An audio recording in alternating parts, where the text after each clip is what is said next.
You guys ever been cheated on or found out about it? Yeah. Well, I got cheated on, and I mean, long story short, I ended up that guy got engaged to her that he cheated on me with, and I went to the wedding. Yeah, I was gonna say, with his friend. And the way that the wedding was set up, first of all, I like glowed up, he glowed down. He had put on like 20 pounds. I had lost 20. He like showed up to the wedding looking good with his best friend. And then the way that the wedding was set up at the rehearsal dinner, or no, at the wedding, at the reception, the bridal party was all at one table, and the guy that I was there with, his friend, like was a groomsman, so I sat right across from the bride and groom the entire wedding, just staring him down. He was just like stress eating. It was like beautiful. Wow. So that's my favorite thing. That's my favorite cheating story. Did you hook up with his friend who you went to the wedding with? Yeah, we were like seeing it. Like these were two guys I knew from college. Like it wasn't, years had passed between the two times I've even dated them. Like it was just like I reconnected with this friend, and he was like, "Do you want to go to this wedding?" I was like, "Yeah," because he didn't know we dated. Yeah.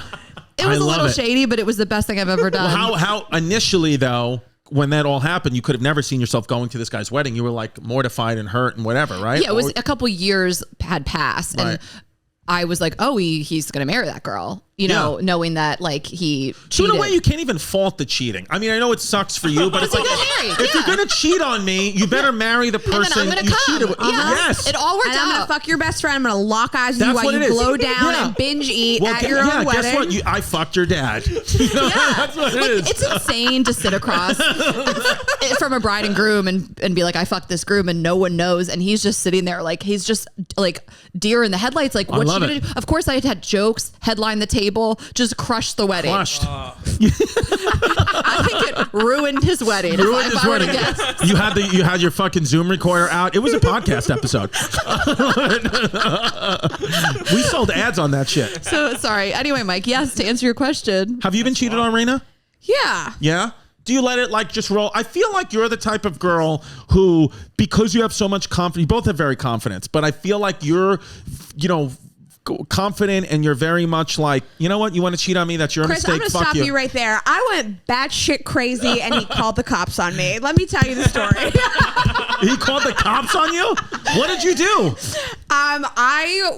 He was in the shower. We were living together. I was like 22. He said, "Can you run out and get food? If you go, I'll pay for it. Just go into my wallet." I kind of had a feeling that he was cheating on me anyways. Went into his wallet. There was a stack of receipts from dinners and hotels that I was not at. Okay. So this is a Whitney Houston song. Who keeps their receipts? I know. I know. Isn't that so weird? I was also back when I was getting like bank statements sent to the house too, like papers. Also, this is like a lot of years ago. So I went into the bathroom. Trying to get caught. I think he wanted out. I mean, who keeps a receipt? That's crazy. So I went into the bathroom and I was like, "What is this dinner you went to last night?" You told me it's none of your business. He's butt naked with scrubbing. Butt naked, wet, shampoo on his in head. the bathroom. Yeah, with a loofah. I was like, "What is this receipt?" And he said, "It's none of your business." And I just saw red, went ballistic. I took his computer and I like smashed it off the dresser. He was chasing me around the apartment we lived in, butt naked. With his little wet ding dong like that. I was like, "You don't live here anymore." I'm screaming at him. I'm so mad. He called the police. I left. The police, he told me, showed up and made fun of him for calling the. They were like, "What does she look like?" He's like, "She's 5 feet tall. She's got a huge shit. She's Jewish. She's 5 feet tall." And they were like, "Bro, you called the police. You couldn't handle this." Yeah.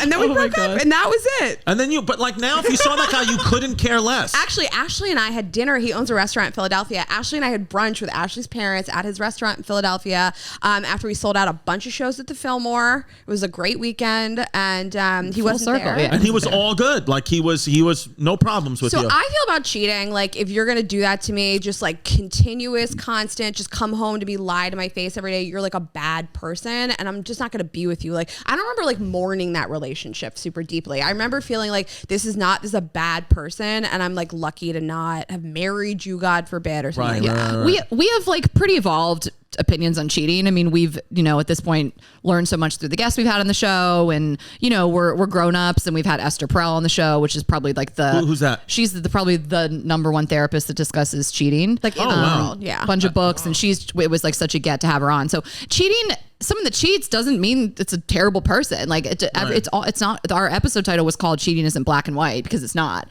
People cheat for different reasons and they feel trapped. And I'm not like a cheater apologist, but to come home every day and look at someone's face and lie, he seemed just like a shitty kind of no remorse type of person. I felt like it was for sport. Yeah, I'm totally with Ashley. yeah. I think people cheat for a million reasons. I think you never know what's going on in somebody's relationship or in their life. So I have like a pretty open view of it. But that just felt like he was doing it for fun. Yeah. Just to be and an his asshole. reaction to say it's none of your business is that to me was like, dude, don't say that. And he never like fully apologized, never like fully admitted it to me. It wasn't somebody that came to me with remorse and was like, I'm unhappy. Here's why I did this. You know, I think that people like have long relationships. You can talk about this stuff and you can come back from it. This was not something I was going to come back from. Also, I was so young. You're like 22 years old. 22, 23. Now, if you got cheated on by this guy, let's say a month ago, would you still have would it be the same thing with cops being called on Raina?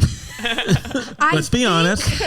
I think for me, at least the writing was on the wall a little bit more back then, and I didn't know how to like name the behavior. I felt like really uncomfortable in the relationship. I felt like it was unstable. I felt like he was a narcissist and a pathological liar. But like at that age, I couldn't like name that behavior. It does feel young too. You know, we get crazy cheating. This is no shade. We get crazy cheating stories from girls who are 20, 21. We're like, it's just kind of immature, young behavior. That's how I feel about any real relationship problem now. I feel like now at 37 years old, I'm like, if you want to go and break up, then just go. Or I tell friends that we're not kids anymore. Yeah. Especially now, even me having children. I understand people that don't have children. I get it's a different mindset, but just me having kids, I'm like, honestly, I don't give a fuck. If you don't want to be with me or I don't want to be with you, then we'll just separate.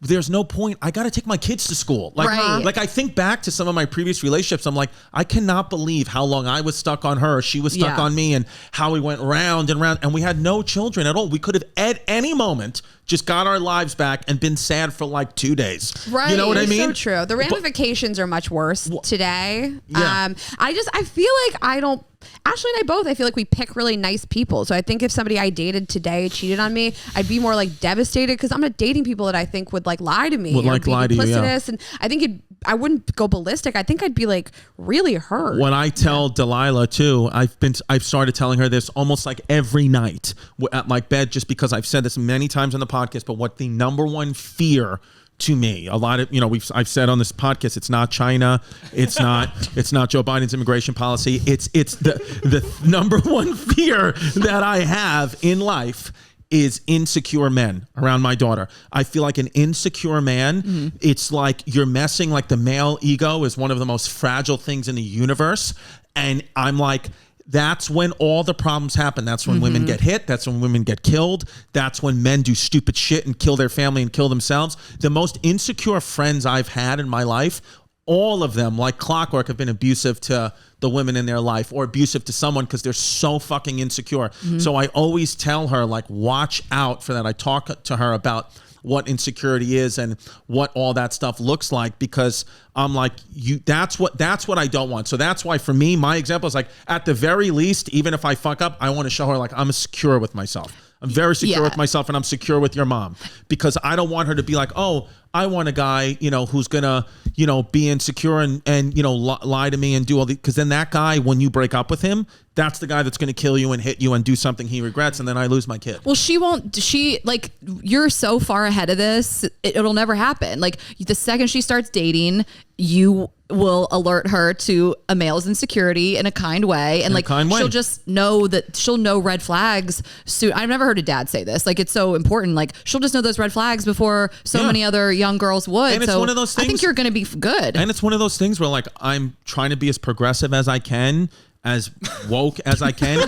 Are you? But he's like, let's go, Brandon. To me. Trying to be progressive as I can and as woke as I can. And it's like, I'm one of those dads where, like, parents where, like, my child's not going to do anything unless I do it first. So guess what? My daughter gets a boyfriend. I'm sucking his dick first.